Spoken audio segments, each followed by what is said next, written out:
Interdependence இன் creation, படைப்பில் ஒன்றுக்கொன்று சார்ந்திருத்தல். குறிப்பாக இந்த குடும்பங்களிலே கணவனை சார்ந்துதான் மனைவி, கணவனை அதாவது தன் தாய் தகப்பனை சார்ந்துதான் பிள்ளைகள். அப்புறம் ஒரு காலத்துக்கு பிறகு வயதான பிறகு இப்போ யாரை சார்ந்திருக்கிறோம்? வயதான பிறகு பிள்ளைகளை சார்ந்து வாழ்கிறோம், பேர பிள்ளைகள். இப்படி நம்முடைய குடும்பமானது, நம்முடைய வாழ்க்கையானது ஒருவரை சார்ந்து ஒருவர் வாழ்ந்து வருகிறோம்.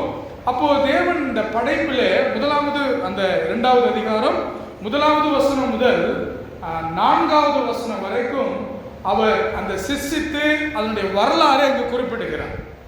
4வது வசனம் சொல்றது, தேவனாகிய கர்த்தர் பூமியையும் வானத்தையும் உண்டாக்கின நாளிலே வானமும் பூமியும் சிருஷ்டிக்கப்பட்ட வரலாறு இவைகளே. அப்போ இன்றைக்கு நாம் இந்த பாடத்திலிருந்து 3 தலைப்புகளை நாம் தியானிக்க போகிறோம். ஆண்டவர் நம்மை உண்டாக்கினார் என்பதை எல்லாரும் விசுவாசிக்கிறீங்களா? ஆமென், அல்லேலூயா. ஆண்டவர் தான் நம்ம உண்டாக்கினார், அப்படிதானே இல்லையா? ஆண்டவர் தான் நம்ம உண்டாக்கினாரு. அப்போ நம்ம அதை விசுவாசிக்கிறோம். அவருடைய படைப்பாக இருக்கிற, அவருடைய கரத்தினால் உருவாக்கப்பட்ட சிருஷ்டிகராக இருக்கிற அவருடைய கரத்திலிருந்து நாம் உருவாக்கப்பட்டிருக்கிறோம் என்பதை நாம் விசுவாசிக்கிறோம், நாம் நம்புகிறோம். ஆண்டவருக்குள்ளே அதை நாம் அறிக்கை செய்கிறோம். அப்போ முதலாவது ஆண்டவர் நம்மை உண்டாக்கினார் என்ற தலைப்பில் நாம் தியானிக்கிறோம். முதலாவது நம்முடைய தியானம் உண்டாக்கினார். ஏனென்றால் தேவன் நம்மை உண்டாக்கி இருக்கிறார். அப்போ இந்த உண்டாக்கினார்னா எதற்காக உண்டாக்கினார் அப்படிங்கிறத நம்ம தியானிக்க போகிறோம். 2வது தலைப்பில் நாம் தியானிக்க போகிறோம், ஆண்டவர் நம்மை பிரித்தெடுத்திருக்கிறார். இந்த உலகத்திலே அவருக்கென்று பிரித்தெடுத்திருக்கிறார்.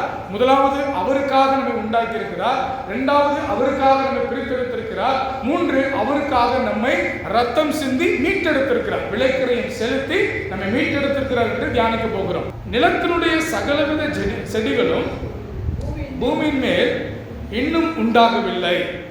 நிலத்தினுடைய சகலவித செடிகளும் பூமியின் மேல் இன்னும் உண்டாகவில்லை. அப்புறம் நிலத்தினுடைய சகலவித பூண்டுகளும் இன்னும் முளைக்கவில்லை. அப்புறம் 3வது தேவனாகிய கர்த்தர் பூமியின் மேல் இன்னும் மழையை பெய்ய பண்ணவில்லை. அப்புறம் நிலத்தை பண்படுத்த மனுஷனும் இருந்ததில்லை. இங்கே 4 காரியம் சொல்லப்படுது 5வது வசனத்துல. ஒன்று என்ன இல்லை, பூமியின் மேல் இன்னும் சகலவித செடிகளும் உண்டாகல. 2வது பூண்டுகளும் இன்னும் முளைக்கவில்லை. செடி, மரம், கனிகள் ஆண்டவர் உண்டாக்கின இந்த பூமியில அழகழகாக நமக்கு எப்பயாவது விடுமுறை நாள்னா என்ன பண்றோம்? பெங்களூர் சுற்றி எங்கெல்லாம் நமக்கு சுற்றி பார்க்க நல்ல இடம் இருக்கோ அங்கே போய் சுற்றி பார்க்க போகிறோம், இயற்கையை ரசிக்க போகிறோம். ஏன்னா சிட்டியில் அந்த அளவுக்கு ரசிப்பதற்கு ஒன்று இல்லை. கிராமத்தில் வாழ்றவர்கள் அந்த பசுமையிலே வாழ்றாங்க. ஆனால் இங்கே ஆண்டவர் உண்டாக்கின அந்த காரியங்களில் முதலாவது அவர் உருவாக்கும் பொழுது அங்கே என்ன உண்டாகவில்லையாம்? சகலவித செடிகள் உண்டாகல பூமியில. 2வது அங்கே இருக்கிற அந்த பூண்டுகளும் இன்னும் முளைக்கவில்லை. அப்புறம் பூமியின் மேல் இன்னும் மழையை ஆண்டவர் இன்னும் பெய்ய பண்ணவில்லை. அப்புறம் இதெல்லாம் உருவாகணும்னா அதுக்கு ஒரு ஆள் வேணும். அவர் தான் யாரு? மனுஷன். அந்த மனுஷனையும் நிலத்தை பண்படுத்த மனுஷனும் இருந்ததில்லை. அப்போ இதனுடைய இந்த தலைப்புல படைப்பில் ஒன்றுக்கொன்று நம்ம சார்ந்திருக்கிறோம். அந்த சார்ந்திருத்தல்ல இன்றைக்கு நாம் தினந்தோறும் நம்முடைய குடும்பத்தில் இந்த குடும்ப தலைவரை சார்ந்திருக்கிறோம், சபையின் தலைவர்களை சார்ந்திருக்கிறோம். அப்படி எல்லாவற்றிலுமே ஒரு இணைப்பு. நீங்கள் ஒரு வேலைக்கு போறீங்கன்னா அங்கே இருக்கிற உங்களுடைய ஓனர், உங்களுக்கு மேலே அதிகாரத்தில் உள்ளவங்களை சார்ந்திருக்கீங்க. இப்படி நம்ம எல்லா காரியத்திலுமே வாழ்க்கையில் ஒருவரை சார்ந்து ஒருவர் வாழ்ந்து கொண்டிருக்கிறோம். ஆனால் இங்கு தேவன் இந்த படைப்பு எல்லாமே மனுஷனை சார்ந்து தான் உருவாக்கி இருக்கிறார். அல்லேலூயா. உண்டாக்கினார் யாருக்காக என்றால் நமக்காக உண்டாக்கினார். அல்லேலூயா. நீங்க முதல் அதிகாரத்தில் 26 நீங்க வாசிங்களா, 26 வாசிச்சு பார்த்தா ஆதியாகமம் முதல் அதிகாரம் 26 பின்பு தேவன் நமது சாயலாகவும் நமது ரூபத்தின்படியையும் மனுஷனை உண்டாக்குவோமான்னு சொன்னாரு. சொல்லிட்டு அவர் சொல்றாரு, அவர்கள் சமுத்திரத்தின் மச்சங்களையும் ஆகாயத்து பறவைகளையும் மிருக ஜீவன்களையும் பூமி அனைத்தையும் பூமி மேல் ஊறும் சகல பிராணிகளையும் என்ன செய்வாங்களா? ஆளக்கடவர்கள். அல்லேலூயா. நமக்கு தான் இந்த ரூலிங் அத்தாரிட்டி கொடுத்திருக்கிறார். எத்தனை பேர் சந்தோஷப்படுறீங்க? அல்லேலூயா. அதனாலதான் அந்த அதிகாரத்துல தான் நம்ம ஆண்டவர் உருவாக்கும் பொழுதே அந்த பவர் கொடுக்கிறார். இந்த பூமியவே ஆளக்கூடிய ஒரு பவரை ஆண்டவர் மனுஷர்களாகி நமக்கு கொடுத்திருக்கிறார். அடுத்த வசனத்துல என்ன சொல்லுதுன்னா, முதல் அதிகாரத்துல 27 வசனம், தேவன் தம்முடைய சாயலாக மனுஷனை சிருஷ்டித்தார், அவனை தேவ சாயலாகவே சிருஷ்டித்தார், ஆணும் பெண்ணுமாக அவர்களை சிருஷ்டித்தார். உண்டாக்கினவர் நம்ம எப்படி சிருஷ்டித்திருக்கிறார்னா ஆணும் பெண்ணுமாக நம்மளை உண்டாக்கி இருக்கிறார். 28வது வசனம் சொல்லுது, அப்படி உண்டாக்கினவர் அவர் சொல்றாரு, பின்பு தேவன் அவர்களை நோக்கி, நீங்கள் பழுகி பெருகணும், பூமியை நிரப்பணும், அதை கீழ்ப்படுத்தணும். அது மாத்திரமல்ல, சமுத்திரத்தின் மச்சங்களையும் ஆகாயத்து பறவைகளையும் பூமியுமே நடமாடுகிற சகல ஜீவ ஜந்துக்களையும் ஆண்டு கொள்ளுங்கள் என்று சொல்லி தேவன் அவர்களை ஆசீர்வதித்தார். எத்தனை பேருக்கு ஆளுகை செய்ய ஆசை இருக்கு? உங்களுக்கு ஒரு பவர் கொடுக்குறாங்க, ஒரு ப்ரொமோஷன் கொடுக்குறாங்க, ஆசை இருக்கா இல்லையா? உங்க வேலை ஸ்தலங்களில், ஐயா நீங்க தான் எம்டி, நீங்க தான் டைரக்டர், நீங்க தான் இதனுடைய பொறுப்பாளர் அப்படிங்கும் போது நமக்குள்ள சந்தோஷம் இருக்கா? இது ஆண்டவரே நமக்கு உருவாக்கி கொடுத்திருக்கிறார். நல்ல ஒரு தாளந்து உள்ளவர்களாக, கிருபை உள்ளவர்களாக தேவன் உருவாக்கும் பொழுது சகலவித அதிகாரம் படைத்தவர்களாய் தேவன் நம்மை உண்டாக்கி இருக்கிறார். அல்லேலூயா. நம்மள ஆண்டவர் சும்மா ஏதோ ஒரு மூலையில் தூக்கி போடுறதுக்கல்ல, நம்ம உருவாக்கினவ ஒரு நோக்கத்துக்காக உருவாக்கி இருக்கிறார். சொல்லுங்க, என் ஆண்டவர் ஒரு நோக்கத்துக்காக தான் உருவாக்கி இருக்கிறார். அல்லேலூயா. உங்களுக்கான அதிகாரம் இருக்கிறது, உங்களுக்கான பவர் இருக்கிறது, அதை நீங்கள் பயன்படுத்தணும். இல்லைங்கய்யா, நான் வீட்டில் சும்மா அமைதியா வாயை மூடிட்டு அமைதியா இருக்கணும் அப்படின்னு நீங்க நினைக்காதீங்க. உங்களுக்கான பவர் இருக்கிறது. அல்லேலூயா. இயேசு கிறிஸ்து ஊழியம் செய்த காலத்துல அங்க இருக்கிற பிசாசுகளை அதட்டினான். இன்னைக்கு நமக்கு அந்த அதிகாரம் இருக்கா இல்லையா? பிசாசு பிடித்தவர்களை நீங்க பார்க்கிறீங்க, இந்த உலகத்துல ரசிக்கப்படாத வேற இருக்கிறாங்கன்னா, நீங்க போகும் பொழுது இயேசுவின் நாமத்துல அப்பா சாத்தான்னு சொன்னா அது என்ன ஆகும்? உங்க வார்த்தையின்படி அது ஆகும். ஆண்டவர் அவர் ஒவ்வொன்றையும் தன்னுடைய வார்த்தையினாலே உருவாக்கினார். அப்போ நமக்கு அந்த அதிகாரத்தை கொடுத்திருக்கிறார். அந்த ஆண்டு கொள்ளக்கூடிய அந்த கிருபையை, அந்த அதிகாரத்தை நமக்கு கொடுத்திருக்கிறார். ஆமென். அல்லேலூயா. இந்த பாருங்க, இந்த பூமியில எதுவுமே இல்லை, ஆனா இல்லாத சூழ்நிலையில ஆண்டவர் முதலாவது ஒரு காரியத்தை உருவாக்கினார். அது மனுஷன் விசேஷ விதமாய் நாம் வாசிக்கலாம். 7வது வசனத்தை வாசிக்கலாம். 2வது அதிகாரம் 7வது வசனம். தேவனாகிய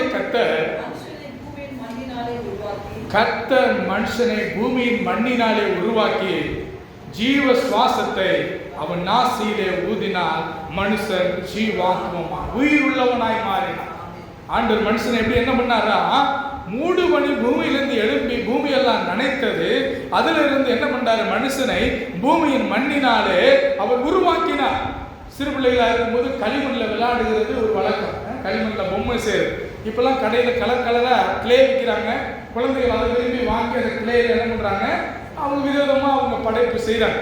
இதெல்லாம் எங்கே இருந்து வந்ததுன்னா, நம்முடைய ஆண்டவர்கிட்ட இருந்து வந்த அந்த குணாதிசயங்கள்.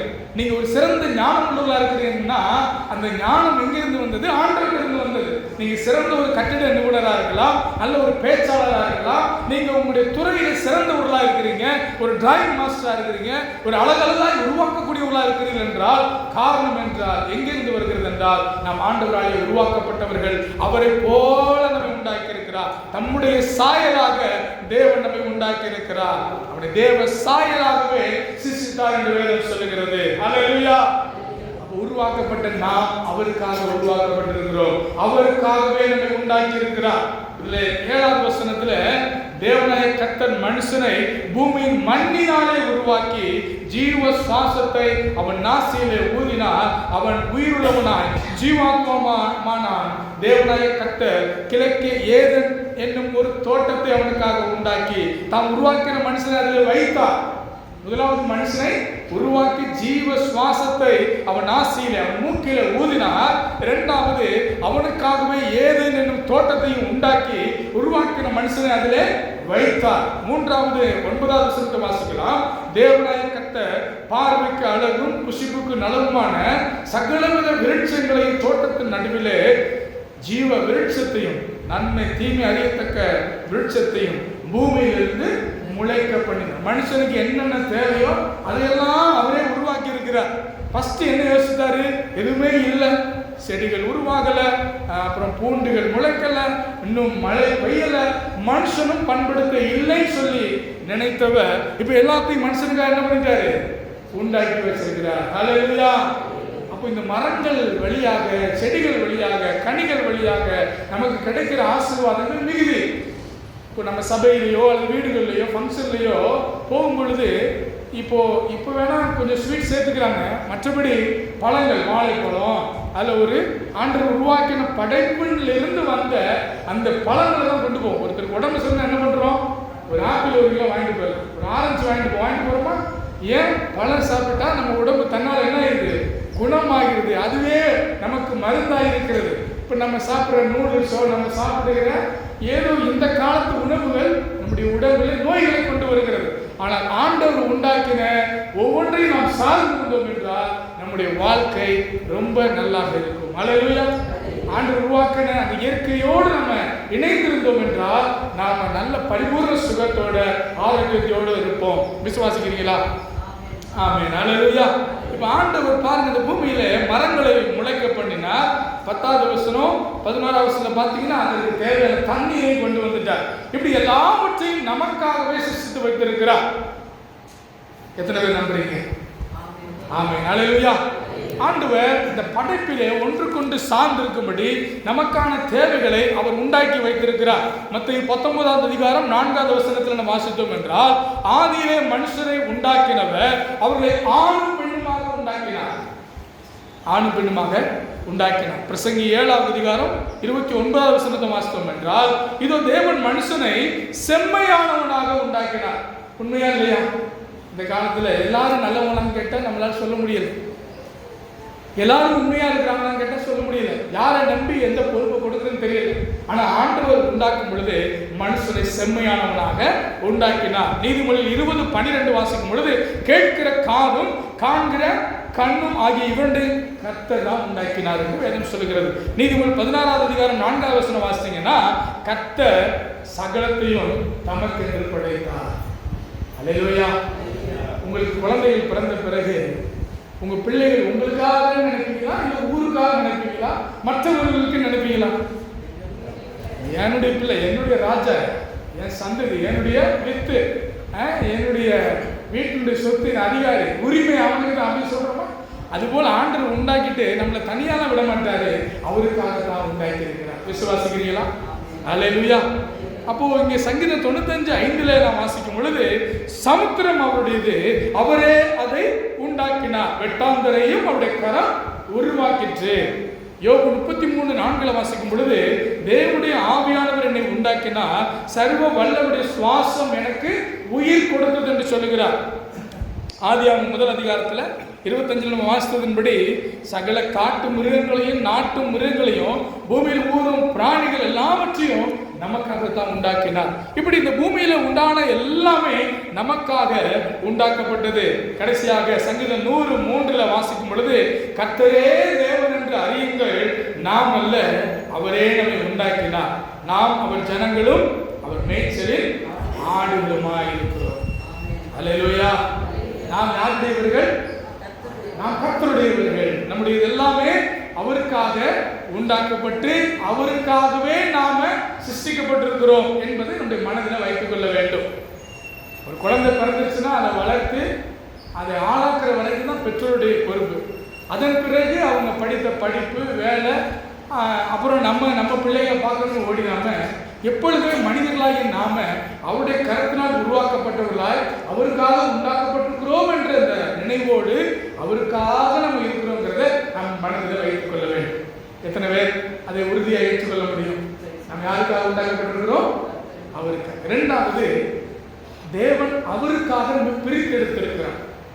அவருக்காகவே ஒரு கூட்டத்தை பிரித்தார். இஸ்ரவேல் என்னும் கூட்டத்தை ஆபிரகாம் மூலமாக ஆண்டவர் அவனை அழைத்து, அவனை ஊர் என்னும் தேசத்திலிருந்து அழைத்து வந்து அவனை ஒரு தேசத்துக்கு அனுப்பினார். நீ புறப்பட்டு போன்னு சொன்னார். ஆதியாகமம் 12வது அதிகாரத்துல முதல் 2 வசனங்களில் வாசினா தெரியும். அவனை சொல்றார், நீ உன் தேசத்தை, உன் இனத்தை, உன் தகப்பன் வீட்டை விட்டு புறப்பட்டு போன்னு சொல்ற. போனீங்கன்னா உனக்கு ஆசீர்வாதம். அப்ப புறப்பட்டு போன ஆபிரகாம் வழியாக ஒரு சந்ததியிலே தேவன் அவர்களை உருவாக்கி வந்தார், பிரித்தெடுத்தார். நமக்கு இஸ்ரவேல் ஜனங்கள் மூலமாக தேவன் அவர்களை பிரித்தெடுத்தார் என்பது நமக்கு எல்லாருக்குமே தெரியும். 1 ராஜாக்கள் 8வது அதிகாரம் 53வது வசனத்தை வாசித்தோம் என்றால், கர்த்தராகிய ஆண்டவரே, நீர் எங்கள் பிதாக்களை எகிப்திலிருந்து புறப்பட பண்ணும்போது உம்முடைய தாசனாகிய மோசே கொண்டு சொன்னபடியே தேவரீர் பூமியின் சகல ஜனங்களிலும் அவர்களை உமக்கு சுதந்திரமாக பிரித்தெடுத்தீரே என்று விண்ணப்பம் பண்ணுகிறார். அப்போ இஸ்ரவேல் ஜனங்களை தேவனாய கர்த்தர் பூமியின் சகல ஜனங்களிலும் அவர்களை தனக்கென்று சுதந்திர விதமாக பிரித்தெடுத்து வைத்திருக்கிறார். எல்லாரையுமே ஆண்டவர் அவருக்காக பிரித்தெடுத்து வைத்திருக்கிறார். விசுவாசிக்கிறீங்களா? அல்லேலூயா. நாம் அவருடையவர்கள், அவருக்கான ஜனங்களாக தேவன் நம்மை விசேஷித்த விதமாக நம்மை பிரித்தெடுத்து வைத்திருக்கிறார். கலாத்தியர் 1:15 நான் என் தாயின் வயிற்றில் இருந்தது முதல் என்னை பிரித்தெடுத்து நம்முடைய கிருபையினால் அழைத்த தேவன். எங்கிருந்து நம்மளை கொண்டு வந்திருக்கிறாரு? தாயின் வயிற்றிலிருந்து. உலக தோற்றத்துக்கு முன்னே நம்மை கண்டு கொண்ட தேவன். உபாகமம் 10:8 கர்த்தருடைய உடன்படிக்கை பெட்டியை சுமப்பதற்கும் கர்த்தருடைய சன்னதியிலே நின்று அவருக்கு ஆராதனை செய்வதற்கும் அவர் நாமத்தை கொண்டு ஆசீர்வதிப்பதற்கும் தான் கர்த்தர் லேவியின் கோத்திரத்தை பிரித்தெடுத்தார். இந்த திருச்சபையில இங்கு கூடி வந்திருக்கிற குடும்பங்களை, இந்த திருச்சபைக்கு இருக்கிற குடும்பங்களை திருச்சபைக்காக தேவன் பிரித்தெடுத்து வைத்திருக்கிறார். விசுவாசிக்கிறீங்களா? நம்ம கொலோசியருக்கு நம்ம திரும்பலாம். 2வது அதிகாரத்தில் 2வது வேத பாடமாக நான் வாசித்த நிருப பகுதிக்கு நாம் திரும்புவோம். அங்கே சொல்லப்பட்ட வாக்கியங்களிலே மிக முக்கியமாக 6 வசனம் முதல் 7 வசனங்கள் வரைக்கும் உள்ள வசனங்களை நாம் வாசிக்கலாம். ஆமாம், கொலோசியர் 2வது அதிகாரம் 6-7 வரைக்கும் உள்ள வசனங்களிலே அங்கே சொல்லப்பட்ட வாக்கியங்களை வாசிக்கிறேன், கேளுங்க. நீங்கள் கர்த்தராகிய கிறிஸ்து இயேசுவை ஏற்றுக்கொண்டபடியே அவருக்குள் வேர் கொண்டவர்களாகவும் அவர் மேல் கட்டப்பட்டவர்களாகவும் அவருக்குள் நடந்து கொண்டு. நீங்க எல்லாருமே ரட்சிக்கப்பட்டு ஞானஸ்நானம் பெற்று ஆண்டவருக்காக என்ன பண்ணப்பட்டிருக்கீங்க? பிரித்தெடுக்கப்பட்டிருக்கீங்க. அதை தான் இங்க சொல்றாரு. நீங்க கர்த்தராகிய இயேசு கிறிஸ்துவை ஏற்றுக்கொண்டவர்கள். அப்படிதானே? இயேசு கிறிஸ்துவ எல்லாரும் ஏற்றுக்கொண்டவங்களா? இயேசு கிறிஸ்து தான் உண்மையான தெய்வம். எல்லாரும் அறிக்கை செய்றீங்களா? அல்லேலூயா. இதெல்லாம் பொதுவா நம்ம ஞானஸ்நானத்துல கேட்போம். நீ ஆண்டவர் இயேசு கிறிஸ்துவை விசுவாசிக்கிறீங்களா? இங்கே 6வது வசனம் சொல்லுது, கொலோசியர் 2:6 நீங்க கர்த்தராகிய இயேசு கிறிஸ்துவை ஏற்றுக்கொண்டபடியே அவருக்குள் வேர் கொண்டவர்களாக, அவருக்குள் வேர் கொண்டவர்களாக அவர் மேல் கட்டப்பட்டவர்களாகவும் அவருக்குள் நடந்து கொண்டு நீங்கள் போதிக்கப்பட்டபடியே விசுவாசத்தில் உறுதிப்பட்டு ஸ்தோத்திரத்தோட அதில் பெருகுவீர்களாக சொல்லிட்டு அந்த 15வது வசனத்துக்கு வரும் பொழுது அங்க என்ன 16வது வசனம் அங்கு வேத பாடத்தின்படி ஆகையால் போஜனத்தையும் பானத்தையும் குறித்தாவது பண்டிகை நாளையும் மாத பிறப்பையும் ஓய்வு நாளையும் குறித்தாவது ஒருவனும் உங்களை குற்றப்படுத்தாதிருப்பானாக. ஏனென்றால் இங்கே 19வது வசனம் சொல்லுது, மாயமான தாழ்மையிலும் தேவதூதர்கள் செய்யும் ஆராதனையிலும் விருப்பமற்று காணாதவைகளிலே துணிவாய் நுழைந்து தன் மாம்ச சிந்தையினால வீணாய் இருமாப்பு கொண்டிருக்கிற எவனும் உங்கள் பந்தய பொருளை நீங்கள் இழந்து போகும்படி உங்களை வஞ்சியாக இருக்க பாருங்கள். நீங்கள் ஆண்டவருக்காக தான் பிரித்தெடுக்கப்பட்டிருக்கிறீர்கள் என்றால் அவருக்காக விசேஷ விதமாய் வாழணும். இந்த உலகத்தோடு சேர்ந்து உலகத்து மனிதர்கள் செய்கிற கிரியைகளோடு அவங்களுடைய பாரம்பரியம், அவங்களுடைய செய்முறைகளுக்கு நம்ம உட்படுத்தவே வேண்டாம். நிறைய கிறிஸ்தவர்களாகி சபைக்குள்ள வந்து பல வருடங்களாகி பல நூற்றாண்டுகளாகி திருச்சபைகள் இருக்கிற குடும்பங்கள் சந்ததிகள் என்ன பண்றாங்கன்னா, உலகத்துல பூமி பூஜை போடு, உலகத்துல அந்த மனுஷன் அப்படி செய்யறான், இதெல்லாம் கடைபிடிக்கும். நல்ல நாள் பாரு, கெட்ட நாள் பாரு, காலன்ற பின்னால திருப்பி பாரு, என்னைக்கு முகூர்த்த நாளோ அன்னைக்கு கல்யாணம் வை, இதெல்லாம் உலகத்துக்குரியவைகள். இதுதான் இங்க சொல்றாரு. அங்க நீங்க மாயமான தாழ்மையிலும் தேவதூதர்கள் செய்யும் ஆராதனைகளை விருப்பமுற்று காணாதவைகளை துணிவாய் நுழைந்து இப்படி இருமாப்பாய் நீங்க இருந்து எவனும் உங்கள் பந்தய பொருளை நீங்கள் இழந்து போகும்படி உங்களை வஞ்சியாக இருக்க பாருங்கள் அப்படி சொல்லிட்டு சொல்கிறாரு. நீங்கள் கிறிஸ்துவுடனே கூட உலகத்தின் வழிபாடுகள் நீங்க எல்லாம் பார்க்குறீங்கன்னு நினைக்கிறேன். கொலோசியர் 2வது அதிகாரத்தில் 2வது வேத பாடத்தை தான் நாங்கள் வாசிச்சுட்டு இருக்கேன். அதுல 20வது வசனத்துல நீங்கள் கிறிஸ்துவுடனே கூட உலகத்தின் வழிபாடுகளுக்கு மறுத்ததுண்டானா இன்னும் உலக வழக்கத்தின்படி பிழைக்கிறவர்கள் போல மனுஷருடைய கற்பனைகள் படியும் போதனைகள் படி நடந்து தொழாதே, ருசி பாராதே, தீண்டாதே என்ற கட்டளைகளுக்கு உடன்படுகிறது என்ன அப்படின்னு கேட்கிறார். நாம் இந்த உலக வழிபாடுகளுக்கும் உலகத்தில் இருக்கிற கட்டளைகளுக்கும் இதை தொடாத, அப்புறம் ருசி பார்க்காத, தீண்டாதங்கிற அந்த கட்டளைகள்லாம் நம்ம கீழ்ப்படிய தேவையில்லை. ஆண்டவர் அநேக கட்டளைகள் நம்ம கொடுத்து வைத்திருக்கிறார், அநேக வாக்குத்தத்தங்களை வேதத்தில் கொடுத்திருக்கிறார். நாம் உருவாக்கப்பட்டது ஆண்டவருக்காக உண்டாக்கப்பட்டிருக்கிறோம், ஆண்டவருக்காக பிரித்தெடுக்கப்பட்ட ஜனம். நம்மை பார்க்கிற ஜனங்களுக்கு ஒரு பயம் வரும், இவங்களாம் யாரு? கிறிஸ்தவங்க, இவங்க கிட்ட நம்ம சரியா நடந்துக்கணும்னு உங்களை பார்க்கிறவர்கள் உங்களை பார்த்து பயப்படணும். அந்த அளவுக்கு ஆண்டவர்களை பிரித்தெடுத்து வைத்திருக்கிறார், உங்களுக்கு அதிகாரத்தை கொடுத்திருக்கிறார். நாம தான் அந்த அதிகாரத்தை பயன்படுத்தணும். நாமளே ரோட்ல ரொம்ப சிகரெட் ஊதிட்டு போறோம், தண்ணி அடிச்சுட்டு சுத்துறோம்னா மக்கள் மதிப்பாங்களா? மதிக்க மாட்டாங்க. நம்முடைய வாழ்க்கையை சாட்சியுள்ளா இருக்கும் பொழுது மக்கள் நமக்கு அஞ்சுவார்கள். இஷ்டமான ஆராதனையும் மாயமான தாழ்மையும் சரீர ஒழுக்கத்தை பற்றி ஞானம் என்கிற வேறு கொண்டிருந்தாலும் இவைகள் மாம்சத்தை பேணுகிறதுக்கு ஒழிய மற்றொன்றிற்கும் பிரயோஜனப்படாது. அடுத்த வாரத்திலிருந்து நம்ம லெந்து காலங்களை நம்ம கடைபிடிக்க போகும். நல்ல நம்முடைய முன்னோர்கள் என்ன பண்ணியிருக்கிறாங்க, நம்மளை எப்படியாவது கிறிஸ்துவுக்குள்ள ஒன்றிணைத்து அவருக்குள்ள ஐக்கியமாக வைக்கணுங்கிறதுக்காகவே இந்த 40 நாளில் தேர்ந்தெடுத்து வச்சிருக்கிறாங்க. இந்த 40 நாளில் ஞாயிற்றுக்கிழமை போக மீதமுள்ள 40 நாட்களில் நீங்கள் ஒரு நாளைக்கு 30 அதிகாரம் வாசிச்சிங்கன்னா வருடத்தில் எவ்வளோ அதிகாரம் வாசிக்கலாம்? 40 நாள் எவ்வளோ வாசிக்கலாம்? எவ்வளோ அதிகாரங்கள்? 1200 அதிகாரங்கள் நீங்கள் வாசிக்க முடியலாம். ஆனால் நம்மக்கிட்ட பைபிள் எத்தனை அதிகாரம் இருக்கு? 1189. இப்போ நீங்கள் இதில் சில நாட்கள் லீவு போட்டால் கூட மீதி உள்ளது என்ன பண்ணிடலாம்? 11 அதிகாரம் நீங்கள் மிஸ் பண்ணால் கூட என்ன பண்ணிடலாம்? வாசித்து முடித்திடலாம். டெய்லி 30 அதிகாரம் வாசிக்கலாம். நீங்கள் ஒரு ஒரு ஒரு ஒரு உறுதி எடுக்கணும். இந்த லெந்து காலத்தில் இந்த 40 நாளில் நான் ஒரு முறையாவது என்ன பண்ணிடணும்? 46 நாள் இருக்கு. நம்ம சொல்றது வெறும் 40 நாள். சண்டே உங்களுக்கு லீவ், நீங்கள் என்ஜாய் டே. அதெல்லாம் 40 நாளில் டெய்லி 30 அதிகாரம் நீங்கள் வாசிக்க ஆரம்பிச்சீங்கன்னா நீங்கள் இந்த 40 நாள் இந்த லெந்து காலத்தில் ஒரு முறை வேதாகமத்தை வாசித்து முடிச்சோம். அல்லேலூயா. இப்போ நாம் தேவனோடு இன்னும் அதிகமாய் ஐக்கியமாவதற்கு, அவரோடு இணைந்திருப்பதற்கான ஒரு காலம் நமக்கு வருகிறது. அதற்கு முன்பதாக தான் இந்த சத்தியத்தை நம்ம தியானிக்கிறோம். அப்போ நாம் இரண்டாவது, ஆண்டவர் நம்மை அவருக்காக உருவாக்கி வைத்திருக்கிறார். 2:19 வாசிக்கிறோம், உங்கள் பந்தய பொருளை நீங்கள் இழந்து போகும்படி உங்களை வஞ்சியாதிருக்க பாருங்கள். உலகத்துக்கு அதிகமான நேரம் கொடுத்து ஆண்டவரை விட்டு பிரிந்து போயிடாதீங்க. ஆண்டவர் உங்களை விசேஷமாய் அவருக்காக உருவாக்கி வச்சிருக்கிறார். அவருக்கு நேரம் கொடுங்க, அவரோடு இருங்க என்று நமக்கு சொல்லி தருகிறார். ஏசாயா 43:21 ஆண்டவர் சொல்கிறார், இந்த ஜனத்தை எனக்கென்று ஏற்படுத்தினேன்னு சொல்றேன். நாம யாருக்காக உருவாக்கப்பட்டிருக்கிறோமா? சொல்லுங்களேன். இல்லைங்க, எங்க வீட்டுக்காரருக்காக, என்னுடைய பிள்ளைகளுக்காக, எங்க அப்பா அம்மாவுக்காக சொல்ல முடியாது. நாம் உருவாக்கப்பட்டது ஆண்டவருக்காக. அல்லேலூயா. உபாகமம் 7:6 என்ன சொல்றாருன்னா, நீ உன் தேவனாகிய கர்த்தருக்கு பரிசுத்த ஜனம், பூச்சக்கரத்தில் உள்ள எல்லா ஜனங்களிலும் உன் தேவனாகிய கர்த்தர் உன்னை தமக்கு சொந்தமாகும்படி தெரிந்து கொண்டாரா. நம்ம யாருக்கு சொந்தக்காரங்க? இந்த உலகத்துல யார் நமக்கு சொந்தக்காரங்க இல்லையோ, நாம் ஆண்டவராகிய இயேசு கிறிஸ்துவுக்கு சொந்தக்காரங்க. அல்லேலூயா. சொந்தக்காரங்க இந்த ஊர்ல நிறைய பேருங்க. ஆனா ஆண்டவராகிய இயேசு கிறிஸ்து மாத்திரமே உண்மையான சொந்தக்காரங்க. அல்லேலூயா. மூன்றாவது தலைப்புக்கு நம்ம போயிடலாம். மூன்றாவதாக, ஆண்டவராகிய இயேசு கிறிஸ்து நம்முடைய ரத்தத்தை சிந்தி விலைக்கிரயமாய் கொடுத்து நம்மை மீட்டெடுத்திருக்கிறார். தீத்து 2வது அதிகாரம் 14வது வசனம் ஒருவர் எடுத்து வாசிக்கலாம். தீத்து 2வது அதிகாரம் 14வது வசனம்.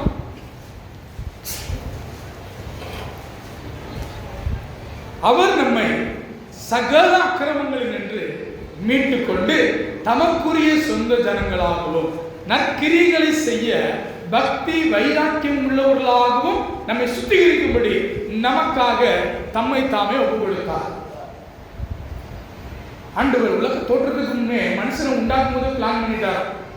என்னன்னா, மனுஷனை உண்டாக்க போறோம், ஒருவேளை நமக்கு கீழ்ப்படியாம, இந்த வார்த்தைக்கு கீழ்ப்படியாம நடந்தா என்ன பண்ணலாம் அப்படின்னு கடவுள் கேட்டார். அப்போ கேட்கும் பொழுது அப்போ ஆண்டவராகிய இயேசு கிறிஸ்து சொன்னாரா, அப்பா நான் என்ன பண்றேன், போய் அவங்களை மீட்கும்படி என்னை ஒப்பு கொடுக்குறேன். அவங்களுக்காக அவங்கள போல நீங்க உருவாக்கின மனுஷனை போல நான் போய் அவங்களுக்காக என்னையே பலியா கொடுக்குறேன். நீங்க அதற்காக மனுஷனை உண்டாக்குறதுக்காக தயங்க வேணான்னு சொல்லி ஆண்டவராகிய இயேசு கிறிஸ்து இன்றைக்கும் நமக்காக பரிந்து பேசுகிறவர். உலகத்துல மனுஷனை உண்டாக்கும் முன்பே கடவுள் யோசிக்கும் பொழுது பரலோக தேவனிடத்துல ஆண்டவராகிய இயேசு கிறிஸ்து பரிந்து பேசினார். இன்றைக்கு வரைக்கும் பரிந்து பேசுகிறார். பிதாவின் வலது பாசத்துல உட்கார்ந்து நம்ம ஒவ்வொருவருக்காக அவர் பரிந்து பேசுகிறார். அவர் தான் அன்பு செலுத்தினார், நம்மை நேசித்தார். அவர் தன்னுடைய ரத்தத்தை எல்லாம் நமக்காக செஞ்சார். இது என்னமோ நம்ம புனித வெள்ளி அன்று உட்கார்ந்து அன்னைக்கு மாத்திரம் கண்ணீர் சிந்திட்டு கஞ்சி குடிச்சிட்டு போறது. நம்முடைய மைண்ட் வாழ்க்கையில ஆண்டவர் இயேசு கிறிஸ்து எனக்காக ரத்தம் செஞ்சிருக்கிறார். இந்த உலகத்துல என்ன நம்பி ஒருத்தன் 10 லட்ச ரூபா கொடுக்க மாட்டான், ஒரு 10,000 ரூபாய் கொடுக்க மாட்டான். ஆனா ஆண்டவராகிய இயேசு கிறிஸ்து தன்னுடைய உயிரை எனக்காக கொடுத்திருக்கிறார். உலகத்தை உண்டாக்கின கடவுள் தன்னையே எனக்காக கொடுத்திருக்கிறார் நாம் நாம் அறிந்து கொள்ள வேண்டும். அப்படி தன்னுடைய உடலை கொடுத்து தன்னுடைய ரத்தத்தை சிந்திதான் நம்மை மீட்டெடுத்திருக்கிறார். அல்லேலூயா. உருவாக்கினவர் நம்ம தொலைந்து போயிருந்தாலும் தொலைந்து போயிருந்த நம்மை மீட்டெடுக்க திரும்ப விலை கொடுத்து நம்ம மீட்டெடுக்கிறார். விசுவாசிக்கிறீங்களா? நீங்க ஒரு வீட்டை கட்டிட்டீங்க, அந்த வீடு ஏதோ ஒரு வகையில் லாஸ் ஆயிடுச்சு. திரும்ப அந்த வீட்டை நீங்க மீட்கிறதுக்கு பல லட்சங்கள் பல கோடிகள் கொடுத்து அதை மீட்கிறீங்கன்னா, ஏற்கனவே நீங்க கட்டி வாழ்ந்ததை விட திரும்ப நீங்க அந்த வீட்டை அதிக விலை கொடுத்து நீங்க மீட்கிறீங்கன்னா அந்த வீட்டுக்கு அதிக கனத்தை மரியாதை கொடுப்பீங்க. ஏற்கனவே 5 கோடி ரூபாய் கட்டி 5 கோடி ரூபாய் செலவு பண்ணி கட்டிருக்கீங்க அப்படின்னா, இப்போ 10 கோடி ரூபாய் கொடுத்து நீங்க மீட்டு இருக்கீங்கன்னா அதுக்கு அதிக கனம் உண்டு. உங்க கைகளில் நீங்க செலவு செய்யும் பொழுது அந்த பொருளுக்கான மரியாதை நீங்க தான் கொடுப்பீங்க. பொதுவா ஆசா என்ற ஒரு திரைப்படம் உண்டு. அந்த திரைப்படத்துல ஒரு பையன் போட்டை உருவாக்கி அந்த போட் மிஸ் ஆயிடும். கடலோரத்தில் வாழ்ற பையன் திரும்ப அந்த கடையில் இருக்கும் அந்த போட் அவன் உருவாக்குனது. அவங்க அப்பாட்ட சொல்லி அந்த போட்டை வாங்கிட்டு வந்து திரும்ப தன் வீட்டில் வச்சுட்டு அவன் எழுதுவான், இது திரும்ப விலை கொடுத்து வாங்கப்பட்டிருந்துச்சு. அதுக்கு அதிகமாக முத்தம் கொடுத்து அதை சொந்தமாக பார்த்து கொள்வோம். அதுபோல தான் இன்றைக்கு ஆண்டவராகிய இயேசு கிறிஸ்து நம்மை மீட்டெடுத்திருக்கிறார். எப்படின்னா சாதாரணமாக இல்லைங்க, ரத்தத்தை சிந்தி மீட்டெடுத்திருக்கிறார். அல்லேலூயா. அதான் மத்தேயு 13வது அதிகாரத்துக்கு நாம் திரும்பலாம். இங்கே விதைக்கப்பட்ட அந்த நிலத்தை குறித்து சொல்லுகிறது. 1 வழி அருகே விதைக்கப்பட்டது, 2வது மண்ணில்லாத கற்பாறை இடங்களில் விதைக்கப்பட்டது, 3 முள்ளுள்ள இடங்களில் விதைக்கப்பட்டது, 4 நல்ல நிலத்தில் விதைக்கப்பட்டது. நாம் எல்லாரும் அறிந்திருக்கிறோம் நாம் எப்படிப்பட்ட நிலத்திலே விதைக்கப்பட்டவர்களாக இருக்கிறோம். என்னுடைய வாழ்க்கையிலே நான் ஊழியம் செய்து கொண்டிருந்த ஒரு பகுதியில் ஒரு உண்மை சம்பவம். ஊழியத்தில் ஒரு குடும்பம் வர்றாங்க, 4 பேராக வந்தாங்க. ஐயா, எங்களுக்கு கடன் பாரம், எங்களுக்கு எப்படியாவது ஜெபம் பண்ணி நீங்கள் ஆண்டுகிட்ட ஜெபம் பண்ணி கடன் பாரத்திலிருந்து விடுதலை ஆக்கணும். அவங்க பல ஏக்கர் நிலங்களில் விவசாயம் பண்ணுறவங்க, ஆனால் பல லட்சங்களில் கடன் இருந்தது. இப்போ நாங்கள் புதிதாக வந்தவர், அவர் பேர் ராமகிருஷ்ணர் கட்டியார். அப்போ நாங்கள் உபவாசம் பண்ணி அவர்களுக்காக செபிக்கிறோம். அந்த வருடத்தில் சில மாதங்கள்லேயே ஒரு புதிய அரசாங்கம் வந்தது உத்தரப்பிரதேசத்துக்கு. வந்த உடனே அந்த அரசாங்கத்தினுடைய அந்த சிஎம் ஒரு சைன் போடுறார், விவசாய நிலங்கள் மேலே இருக்கிற எல்லா கடன் தள்ளுபடி. அல்லேலூயா. ஆண்டவர் அற்புதம் செய்கிறாரு. இந்த மனுஷன் அழுது புலம்புனவர் இப்போ பெரிய சந்தோஷம். அப்போ நான் கேட்டேன், ஐயா, ஆண்டவர் உங்களுக்கு விவசாய நிலத்தில் இருந்த கடனை எல்லாம் நீக்கிட்டார், நம்ம சபைக்கு வரவங்கள ஏழை மக்கள், நீங்கள் என்ன செய்வீங்க அவங்களுக்காக அப்படின்னு நான் கேட்டேன். சொன்னார், ஐயா சாப்பாடு போடலாம். ரொம்ப சந்தோஷம் எனக்கு. சாப்பாடு போடணும்னா நம்ம சர்ச்சிலேயே சிலிண்டர் வாங்கிடலாம், அடுப்பு வாங்கிடலாம், பாத்திரங்கள் வாங்கிடலாம், தட்டு வாங்கிடலாம் அப்படின்னு சொல்லும் பொழுது எல்லாம் ஒரே நாளில் கொண்டாந்து வச்சுட்டு, ஐயா நானே வாங்கி வச்சுட்டேன், இப்போ வாரம் சாப்பாட்டுக்கு ஆட்டா கொண்டு வந்துடுறேன், கோதுமை கொண்டு வந்துடுறேன், உருளைக்கிழங்கு கொண்டு வந்துடுறேன், என்ன தேவையோ நான் பார்த்துக்கிறேன், நீங்கள் கவலைப்படாதீங்க. சர்ச்சை நடத்த வேண்டியது, சாப்பாடு போட வேண்டியது. அல்லேலூயா. நான் அப்படி சந்தோஷமாக செஞ்ச மனிதன். ஆனால் அவர் வீட்டில் செவ்வாய்க்கிழமை ஒரு மீட்டிங் நடத்துவார். ஐயா பைபிள் வாசிங்க, நான் வாசிக்க மாட்டேன், ஜெபம் பண்ணுங்க, ஆனால் ஜெபம் பண்ண மாட்டேன். ஆனால் கடவுளுக்காக செய்ய வாஞ்சை இருக்குது, விசுவாசம் இருக்குது. ஆனால் கடவுளுக்குள்ளே வேறு கொண்டு வளர்வதற்கு பயபக்தி இல்லை. என்னன்னா, என் வாழ்க்கையில் ரொம்ப துக்க சம்பவம். அந்த அந்த கிராமத்தை நினச்சி சந்தோஷப்படுவேன். அந்த வீட்டுக்கு போனால் என்னை ஒரு விருந்து சாப்பாடு மாதிரி தான் கவனிப்பாங்க. அவ்வளோ ஒரு மரியாதையான ஒரு கிராமம், நல்ல ஒரு மக்கள் கூட்டம். ஆனால் நடந்தது என்னன்னா, ஒரு நாள் அவருடைய பையன் அவர் அவருடைய அண்ணியோட தங்கச்சியை லவ் பண்ணார், அதாவது விரும்பிட்டாரு. இவர் என்கிட்ட சொல்றாரு, ஐயா அந்த பொண்ணு வீடு ஏழையான குடும்பம், நான் இவனுக்காக 3 மகன்கள், 3வது மகன் நல்ல வசதியான இடத்துல கல்யாணம் பண்ணி கொடுக்கணும்னு நினைக்கிறேன், அவனுக்காக ஜெபம் பண்ணுங்கன்னு சொல்லுவார். ஆனால் அந்த பையன் சர்ச்சுக்கு வர மாட்டான், அவர் வீட்டில் நடக்கிற கூட்டத்துக்கு வர மாட்டான். அப்போது நாம் இதற்காக நம்ம என்னதான் செபித்தாலும் தகப்பனுக்குள்ள வேர் கொண்ட அனுபவம் வேணும், பிள்ளைகளுக்குள்ள வேர் கொண்ட அனுபவம் வேணும். என்னதான் பார்த்து ஜெபம் பண்ணாலும் விசுவாசிகளாகி நாம வேதம் வாசிக்கணும், ஜெபிக்கணும், குடும்ப ஜெபம். இது இல்லைன்னா அந்த மரம் பட்டு போயிருக்கு. அந்த மரம் கனி கொடுக்கலைன்னா ஆண்டவர் பார்த்து சபிச்சு போட்டார். அந்த மரம் என்ன ஆயிடுச்சு? பட்டு போயிடுச்சு. நம்ம இடத்துல கனிகளை தேடுகிறார். அப்போ இங்கே இந்த நிலங்கள்ல நம்ம பார்க்கிறதுல நல்ல நிலத்துல விதைக்கப்பட்டது எப்படி கனி கொடுக்குதான்? சிலது 100ஆகும், சிலது 60ஆகும், சிலது 30ஆம் பலன் கொடுக்குது. ஆனா இந்த ராமகிருஷ்ணர் கட்டியாருங்கிறவரு ஆண்டவருக்குள்ள வளரணும். விசுவாசத்தில் இருந்தால், உற்சாகமாக இருந்தால், சபையில் முக்கிய பொறுப்பு கொடுத்தோம். அப்போது ஆனால் அந்த பையன் ஒரு காலத்தில் என்ன ஆயிடுச்சுன்னா, அவங்க வீட்டில் நிறையா விவசாயத்துக்காக வச்ச நிறைய பூச்சிக்கொல்லி மருந்து உண்டு. இவங்க அப்பாவுக்கும் அம்மா குடும்பத்துக்குள்ள சண்டை, இவங்க ஒருவருக்குள்ள ஐக்கியமாக இல்லை. இவங்களும் மகனுக்கு ஓகே விரும்பிட்டானேன்னு சொல்லி அந்த பொண்ணுக்கு அக்செப்ட் பண்ணலை. அவங்க நினைக்கிறாங்க ஒரு வசதியான குடும்பத்தில் உள்ள பொண்ணை தேடணும்னு. பையனும் விரும்பிட்டான், அந்த பொண்ணை தான் கல்யாணம் நினைக்கிறான். இப்போ இந்த சூழ்நிலையில் அவன் மனம் டிப்ரெஷன் ஆகி இப்போ அந்த பூச்சிக்கொல்லி மருந்து எடுத்து சாப்பிட்டு இறந்துட்டான். இப்போ அந்த சாவு வீட்டுக்கு போயிருக்கிறோம், நாங்கள் அடக்காராதனைக்கு போயிருக்கிறோம். அவர் என்ன சொல்கிறார், நம்ம முறையை நாங்கள் விட்டுடுறோம்னு சொல்கிறார். பெரிய அதிர்ச்சி எனக்கு. கிராமத்தில் இருக்கிற எல்லா கிறிஸ்தவ மக்களும் வந்துட்டாங்க. இப்போ எல்லாரும் பின்மாற்றமாக போயிட்டாங்க. எனக்கு என்னுடைய ஊழியத்தில் ஒரு பெரிய அதிர்ச்சி, ஒரு பெரிய வீழ்ச்சின்னா, அந்த கிராமம் தேவ்கலி அப்படிங்கிற ஒரு கிராமத்தில் அந்த கோயிலில் திரைப்பட ஓட்டுனவன் நான். அங்கே இருந்து மக்களை அநேக ரட்சிப்பு நடத்துகிறவன். அந்த கிராமத்தில் ஒரே ஒரு நண்பர், என்னுடைய மனைவிக்கு இன்னைக்கு தோழி. தினந்தோறும் அவங்க வேதத்தை வாசித்து ஜெபம் பண்ணுவாங்க. நேகாதிதின்னு சொல்லி டெய்லி என் மனைவியுடைய ஃபோனில் அவங்க இன்கமிங் கால் மட்டும்தான் இருக்கும். அவங்க ஒருத்தர் மட்டும் தான் இன்னைக்கு மீட்கப்பட்டிருக்கிறாங்க. இந்த முழு கிராமமும் இழந்து போய் நிற்கிறோம். பாருங்க, ஏன் இது இழந்து போகணும்னா, அவர்களுக்குள்ள வேறு இல்லை. ஒரு குடும்பத்தில் குடும்ப ஜபம் இல்லை, வேத வாசிப்பு இல்லை, கர்த்தருடைய பிள்ளைகளுக்குள்ள ஜபம் இல்லைன்னா வாழ்க்கை தோழியில் போய் நிற்கும், இழந்து போய் விடுவோம். ஒரு மகன் இழந்த நிலைமையில முழு குடும்பம் பின்மாற்றமாய் போனாங்க. முழு கிராமத்தில் உள்ள மக்கள், அவர் மூலமாய் வந்தவர்கள் இப்போ அவரை கண்டு பயந்து, ஒருவேளை சர்ச்சுக்கு வந்து அவர் நம்மள ஏதாவது சொல்லிடுவாருன்னு பயந்து முழு கிராமமும் பேக் ஸ்லைட் ஆயிட்டான். என் வாழ்க்கையில் நான் கண்ட ஒரு பெரிய ஒரு அதிர்ச்சியான ஒரு சம்பவம், ஒரு வீழ்ச்சியான சம்பவம். பாருங்க, ஒரு நல்ல நிலத்துல விதைக்கப்பட்ட விதை தான் கனி கொடுக்க முடியும். நம்முடைய நிலங்கள் எப்படி இருக்கிறது? இதே அதிகாரத்தில் பிற்பகுதியில் வாசிங்கன்னா 18 23 வரைக்கும் ஆண்டவர் விளக்கத்தை கொடுக்கிறார். ஒருவன் ராஜ்யத்தின் வசனத்தை கேட்டும் உணராதிருக்கும் போது புல்லாங்கன் வந்து அவன் இருதயத்தில் என்ன பண்ணுவானா, விதைக்கப்பட்டதை பறித்துக் கொள்ளுகிறான், அவனே வழியருகே விதைக்கப்பட்டான். இரண்டாவது ஒரு அர்த்தத்தை சொல்றாரு, கற்பார இடங்களில் விதைக்கப்பட்டவன் வசனத்தை கேட்டு உடனே அதை சந்தோஷத்தோடு ஏற்றுக்கொள்ளுகிறவன் எப்படியா, தனக்குள்ளே வேறு இல்லாதவனாய் கொஞ்ச காலம் மாத்திரம் நிலைத்திருப்பான்.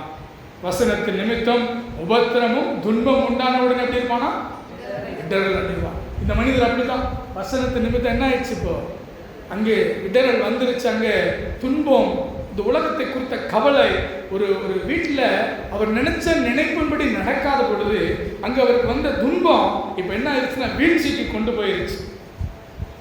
வசனத்தின் நிமித்தம் உபத்திரமும் துன்பமும் உண்டான உடனே இடரல் அடைவான். 22 முள்ளுள்ள இடங்களில் விதைக்கப்பட்டவர் வசனத்தை கேட்கிறவனா இருந்தும் உலக கவலை ஐஸ்வர்யத்தின் மயக்கம் வசனத்தை நெருக்கி போடுகிறதுனால் அவனும் பலனற்று போகிறான்.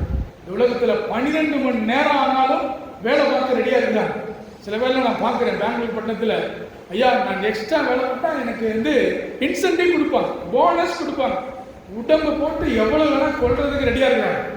ஆனால் கடவுளுக்காக 1 மணி நேரம் மாத்திரம் வைத்திருந்து ஜெபிப்பியான்னு கேட்டால் ஐயோ நம்மளாம் முடியாதுன்னு ஓடிடுறோம்.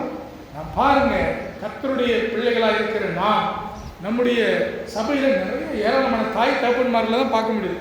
இளைஞர்களை நான் தேடி பார்க்கறது கஷ்டமாக இருக்குது. நீங்கள் தயாராகி உங்கள் நிலத்தை உங்கள் இருதயத்தை கர்த்தருக்கு கொடுத்தீங்கன்னு வைங்களேன், உங்கள் பிள்ளைகள் ஆசீர்வதிக்கப்பட்டவர்களால் ஊழியத்துக்கு என்று வருவாங்க, தேவனுடைய ராஜ்யத்துக்கு என்று சாட்சியுள்ள பிள்ளைகளால் இந்த பகுதியில் ஒரு தலைவராக இருப்பாங்க, ஒரு எம்எல்ஏவாக இருப்பாங்க. இந்த ஏரியாவில் என்னென்ன லீடர்ஷிப் நீங்கள் பார்க்குறீங்களோ, ஒரு கமிஷனராக இருப்பாங்க, ஒரு பிபிஎம்ல ஒரு பெரிய ஆஃபீஸராக இருப்பாங்க, ஒரு ஐஏஎஸ் ஆஃபீஸராக இருப்பாங்க. கர்த்தர் நம்முடைய சபையை கொண்டு, நம்முடைய குடும்பத்தை கொண்டு, நம்முடைய பிள்ளைகளை கொண்டு இந்த தேசத்துக்கு, இந்த பகுதிக்கு, இந்த பட்டணத்துக்கு ஆசீர்வாதத்தை கொண்டு வருவார். விசுவாசிக்கிறீங்களா?